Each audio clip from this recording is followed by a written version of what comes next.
भाजपा मुलाहजा में महफूज इमाम मलिक, बंगाल में चुनावी विषाद बीत चुका है। रैलियां हो रही हैं। प्रधानमंत्री नरेंद्र मोदी की रैली हुई कलकत्ता में, जिसे अब कोलकाता कहा जाता है। उससे पहले कांग्रेस की भी बड़ी रैली हुई, इसी ब्रिगेड मैदान में हुई, जिस ब्रिगेड मैदान में आज प्रधानमंत्री नरेंद्र मोदी की रैली। फिल्म अभिनेता मिथुन चक्रवर्ती भारतीय जनता पार्टी में शामिल हो गए। हालांकि सौरभ गांगुली क्रिकेट खिलाड़ी को, भारतीय कप्तान क्रिकेट टीम के, और अभी बीसीसीआई के अध्यक्ष सौरभ गांगुली को मनाने की खूब कोशिशें भारतीय जनता पार्टी ने की, तो वे कम से कम मंच पर आ जाए, लेकिन सौरभ गांगुली तो बंगाल में सियासी रंग छुड़ चुका है, गुटियां बिछाई जा रही हैं। इस बीच ममता बनर्जी ने अपनी पारंपरिक भवानी को छोड़ दी। अब वो नंदीग्राम से उन शुभेंदु अधिकारी को चुनौती देंगी जो कभी उनके सहयोगी रहे और जिनके कंधे पर बंदूक रखकर भाजपा ने अभी ममता बनर्जी को निशाना बनाया था, क्योंकि शारदा से लेकर नारदा घोटाले के शुभेंदु अधिकारी का भी नाम आया था। लेकिन भाजपा के वॉशिंग मशीन में शुभेंदु अधिकारी को धो पोंछ कर साफ सुथरा कर दिया है। और केंद्रीय मंत्री नितिन गडकरी ने तो एक इंटरव्यू में कहा भी कि भारतीय जनता पार्टी में जो शामिल हो जाता है वो साफ सुथरा हो जाता है, उसके चेहरे से सारी कलंक, सारी कालिक जो है धुल जाती है। अब पता नहीं किस तरह की कालिक धुलती है, भ्रष्टाचार के जो आरोप रहे किस तरह से धुल जाते हैं, क्योंकि भारतीय जनता पार्टी और उनके नेताओं में कम भ्रष्टाचार के आरोप नहीं है। कभी चौकीदार चोर है का नारा इसी देश में बुलंद हुआ और समझा जा सकता है कि कॉर्पोरेट घराने को लेकर जिस तरह सरकार की नीयत है, सरकार जितनी नरम है, सरकार जिस तरह से काम कर रही है, उसे लेकर सवाल उठ रहे हैं। लेकिन ममता बनर्जी अब नंदीग्राम से चुनाव लड़ेगी। ममता का होगा या शुभेंदु अधिकारी का नंदीग्राम, लेकिन दिलचस्प होगा सियासी संग्राम। हम इस पे बात करेंगे, लेकिन इससे पहले एक गुजारिश, एक निवेदन है कि अगर अभी तक आपने भाजपा मुलाहजा को सब्सक्राइब नहीं किया तो इसे सब्सक्राइब करें, लाइक करें और ज्यादा से ज्यादा शेयर करें, ताकि हम आपकी ताकत बने और आप हमारी ताकत बने। साथ ही साथ ये भी कि जन सरोकारों की पत्रकारिता को बचाए रखने के लिए जरूरी है कि भाजपा मुलाहजा को आर्थिक सहयोग करें अपनी क्षमता के मुताबिक। পশ্চিমবঙ্গের কোটি কোটি মানুষকে নেতৃত্ব দেন যিনি, রক্ষা করেন যিনি, পথ দেখান যিনি, তিনি অগ্নিকন্যা মমতা বন্দ্যোপাধ্যায়।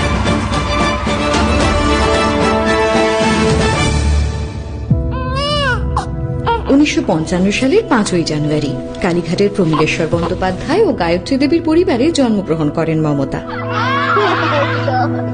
ভাই বোনেদের সাথে খেলতে খেলতেই আনন্দময় পরিবেশে বড় হওয়া। হঠাৎ একদিন ঘটে গেল দুর্ঘটনা। যে বাবা ছিলেন আদর্শ, ছোটবেলাতেই তাকে হারালেন তিনি। সেই ममता बनर्जी का नंदीग्राम से लड़ना तय, इसे कहते हैं सर्जिकल स्ट्राइक। बहुत पसोपेश के बाद नंदीग्राम के विधायक शुभेंदु अधिकारी को भारतीय जनता पार्टी ने ममता बनर्जी के खिलाफ मैदान में उतार डाला, लेकिन बहुत माथा पच्ची। अब शुभेंदु अधिकारी बाहरी बनाम भीतरी और बाहरी बनाम स्थानीय, जो एक नारा है, जो नारा ममता बनर्जी ने भाजपा को लेकर लगाया था, अब उसी नारे को उनके खिलाफ इस्तेमाल कर रहे हैं शुभेंदु अधिकारी। लेकिन ममता बनर्जी का नंदीग्राम से लड़ने का फैसले, इस फैसले के बहुत सियासी मतलब है। उनके इस फैसले ने, नंदीग्राम से चुनाव लड़ने के फैसले ने सियासी पंडितों को तो सत्ते में डाल दिया। ये अलग बात है कि सरकारी चीयर्स लीडर या शामिल बाजा इसे लेकर अपने अपनी तरीके से इसे परिभाषित कर रहे हैं और सरकार जैसा कह रही है उनके इशारे पर उनकी गोदी में बैठकर चैनल वही राग लाप रहे हैं, यानी सरकारी चीयर्स लीडर बाहर मैदान से खड़े होकर सरकार के इशारे पर झुंझुना बजा रहे हैं। लेकिन इससे यह तय है कि इस ऐलान ने सियासी पंडितों को भी संकट में डाल दिया है, परेशानी में डाल दिया, सकते में डाल दिया है। ममता बनर्जी एक ही सीट से लड़ेंगी और नंदीग्राम से लड़ना इसलिए महत्वपूर्ण है कि यहाँ से तृणमूल कांग्रेस के विधायक शुभेंदु अधिकारी भाजपा में शामिल हो कई तरह के आरोप लगाकर ममता बनर्जी, और ये लड़ाई अब दिलचस्प होगी। अगर पिछले चुनाव की बात की जाए तो वो भारी वोटों के अंतर से वहां से जीते थे, लेकिन सवाल यह है कि जो वोट उन्हें तब मिले थे वे उनके अपने थे, उनका करिश्मा था या किसका था ये वोट? उनका अपना था या ममता बनर्जी की वजह से तृणमूल कांग्रेस का था जो वोट उन्हें मिले? ये चुनाव इस बात को स्थापित करेगा, क्योंकि भाजपा ने बहुत हिचकिचाहट के बाद काफी पसोपेश के बाद उन्हें नंदीग्राम से उतारने का जोखिम ले लिया है। पिछली बार की बात करें यानी 2016 की, शुभेंदु अधिकारी को 1,34,627 वोट मिले थे और भाजपा जो वहां तीसरे नंबर पर रही थी, भाजपा के उम्मीदवार को सिर्फ 10,713 रहे। अब अपने वोट का प्रतिशत शुभेंदु अपने बूते कितना बढ़ा सकते हैं ये तय होना बाकी है, और ममता बनर्जी इस लड़ाई को कहाँ तक ले जा सकती, किस ऊंचाई तक ले जा सकती है, ये भी ये चुनाव तय करेगा। ममता बनर्जी इस वक्त भवानीपुर की विधायक है। 18 जनवरी को यानी शुभेंदु अधिकारी के भाजपा में शामिल होने के बाद उन्होंने ऐलान किया था, उसी नंदीग्राम में कहा था मैं चुनाव में ज्यादा समय नहीं। जब उन्होंने नंदीग्राम से चुनाव लड़ने का मन बना लिया तब कहा था कि मैं यहाँ ज्यादा समय नहीं दे पाऊंगी, मुझे 294 सीटों पर लड़ना है, इसलिए सारा काम आप लोगों को करना है, लेकिन उसके बाद सारा काम मैं करूंगी। तब ये कहा किसने उम्मीद की थी कि वो ममता बनर्जी सिर्फ नंदीग्राम से चुनाव लड़ेगी? तब ये उम्मीद की जा रही थी कि अपने पुराने सहयोगी से यानी शुभेंदु अधिकारी से दोनों हाथ करने के अलावा ममता अपने पुराने सीट यानी भवानीपुर से भी चुनाव लड़ेंगी और उस लिहाज से सुरक्षित होना चाहेंगी। लेकिन ममता बनर्जी तो ममता बनर्जी है, वो आम राजनेताओं से की तरह नहीं है, उससे बहुत कई मानों में बहुत अलग है।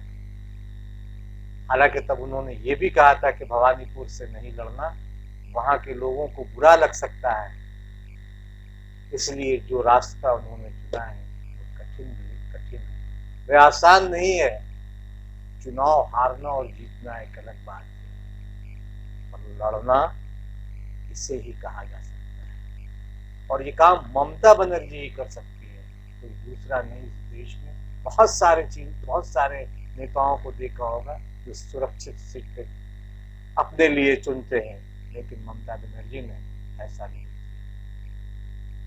ये अलग बात है कि जीतने वालों को खरीद लेने की राजनीति एक नई राजनीति देश में शुरू हुई है। चाहे कर्नाटक हो, मध्य प्रदेश हो, गोवा हो, मणिपुर हो, मेघालय हो, जनता ने भारतीय जनता पार्टी और उनके सहयोगियों को हर जगह हराया, लेकिन चुने हुए विधायकों ने पैसे लेकर उस जनता को ठगा जिन्होंने उन्हें वोट देकर विधायक बनाया और फिर खरीद फरोख्त की राजनीति में भाजपा की सरकारें कई राज्यों में चोर दरवाजे से बना दी। दल बदल के बाद यानी शुभेंदु और उनके साथियों के भाजपा में शामिल होने के बाद ममता बनर्जी ने कहा था कि कैसा रहे अगर मैं नंदीग्राम से चुनाव लड़ूं। बेशक यह दल बदल करने वाले सहयोगी को राजनीतिक सियासत की सबक पढ़ाना ही है, राजनीतिक पाठ पढ़ाना ही है, उमूमन ऐसे मामले में नेता 2 जगह से चुनाव लड़ते हैं और अपनी जीत सुरक्षित रखते हैं। खतरा भांपकर लोगों ने ममता बनर्जी को चुनौती देना भी शुरू कर दिया था कि वे 1 सीट से लड़कर दिखाएं। ममता बनर्जी ने पार्टी के उम्मीदवारों की घोषणा की और खुद सिर्फ नंदीग्राम से लड़ने का ऐलान किया। अपनी पुरानी भवानीपुर सीट से अपने सहयोगी शोभन देव चट्टोपाध्याय को उम्मीदवार बनाकर बताया कि सर्जिकल स्ट्राइक किसे कहते हैं। तृणमूल के विरोधियों के लिए एक मुश्किल व हैरत भरा फैसला रहा, क्योंकि ऐसा वही करेगा जो इस सीट पर नहीं पूरे राज्य में जीत को लेकर बहुत भरोसा हो, जिसे आश्वस्त जीत को लेकर। हालांकि सरकारी चीयर्स लीडर शामिल बाजा टीवी चैनल ने इसके बाद राग लापना शुरू कर दिया। ममता ने छोड़ा घर, मोदी का डर, जबकि ममता बनर्जी ने सीधे चुनौती दी। या यूं भी कह सकते हैं कि उन्होंने भारतीय जनता पार्टी की चुनौती स्वीकार की है। भाजपा आईटी सेल के प्रमुख अमित मालवीय ने पहले ट्वीट किया था कि 1 सीट से ही लड़ने की घोषणा करें ममता, और जब किया फिर ट्वीट किया हार गई। ममता बनर्जी ने इसे आसान चुनाव बताया और कहा है कि खेलेंगे, लड़ेंगे, जीतेंगे, और इस कहने में उनके आत्मविश्वास को समझा जा सकता है। ममता बनर्जी सिर्फ नंदीग्राम से चुनाव लड़ेंगी और अपने गृह क्षेत्र में भवानीपुर से नहीं लड़ रही हैं, तो इसके अलग अलग सियासी माने लगाए जा सकते हैं, लगाने वाले लगा भी रहे हैं। और इस बीच प्रशांत किशोर ने फिर ट्वीट कर कहा है कि 2 मई को मेरा पिछला ट्वीट निकाल लेना। चुनाव की तारीखों के ऐलान के साथ प्रशांत किशोर ने भाजपा पर निशाना साधा था। तब उन्होंने कहा था कि भाजपा रिहाई का आंकड़ा भी पार नहीं कर पाएगी। जाहिर है कि बंगाल में अभी तो शुरू हुई है चुनावी चर्चा, बिसात तो बिछाई है, अभी तो आगे रन और भी तेज होगा, लड़ाई और भी तेज होगी, आरोप पर आरोप चलेंगे, और ममता बनर्जी के शब्दों में कहें खेला हो गया। মিছিল দিচ্ছে ডাক, বাংলায় বিজেপি নিপাত যাক। বিকাশ আটকে গেছে আরএসএস ঝান্ডায়, কালো টাকা ভিড়ল না মোদিজির ফান্ডায়। 10 লাখ 20 লাখ 15-র বাজারে, পুলওয়ামা ইমোশন পার কেজি হাজারে। এটিএম এ লাইন পরে বলে নোট বন্দি, কালো টাকা ফেরানোর জ্ঞান চাপ বন্দি। রেল গেল, জিও এলো, মুকেশ আম্বানিও, নীরব মোদিও গেল, ফির হেলে জানিও। অনেক বাঁচালি তোরা ভারতের কালচার, আর নয় ছেড়ে দাও, এইটাই আনসার। মিছিল দিচ্ছে ডাক, বাংলায় বিজেপি নিপাত যাক। 10-এর মিছিল জনতার রায়, বিজেপিকে আর একটিও ভোট নয়। নীরব মেহুল চুরি করে বিদেশ গেল চলে, ছাত্র ধরে ইউএপিএ দিচ্ছে ভরে জেলে। ওদের কাছে আছে এখন বড় গবেষণা, ওরা গরুর দুধে পাচ্ছে দেখো কেজি কেজি সোনা। হাসপাতালে মরছে যখন হাজার হাজার শিশু, মন্ত্রী তখন ঘরে বসে খাচ্ছে গরুর হিসু। গোমূত্র খেয়ে ওরা সারাচ্ছে ক্যান্সার, এসবের দিতে হবে কড়া কড়া আনসার। বাংলার মানুষ দিচ্ছে ডাক, বাংলায় বিজেপি নিপাত যাক। আসছে এবার জনতার রায়, বিজেপিকে আর একটি ভোট নয়। দলিত পোড়ানো আর ধর্ষণ হুমকি, কৃষিবিদ এনআরসি সবকিছু গুনছি। কলেজে পাওয়াল দিলে যে নিউজ জামিয়া, নেশন ওয়াচ টু নক কত দেয় মিডিয়া। পরিযায়ী শ্রমিকরা মারা পড়ে রাস্তায়, পিএম কেয়ারে কত দেশন জানতে চায়। 10-এর মিছিলে আসুন আটটা